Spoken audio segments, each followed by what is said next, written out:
አሰላሙ አለይኩም ወራህመቱላሂ ወበረካቱ ጀሚያን ስለ ፈትሃ እንማማራለን። አብራችሁን ቆዩ። ዑመር ነኝ።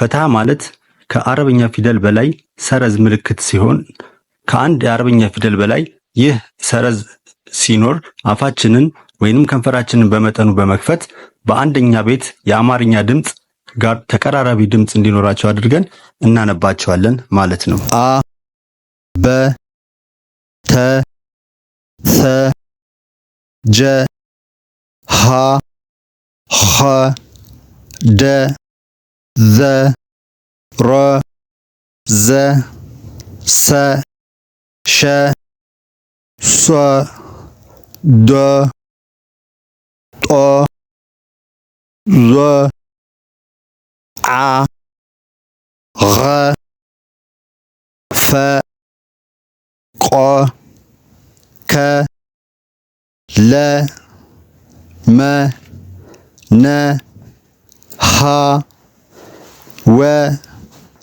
ي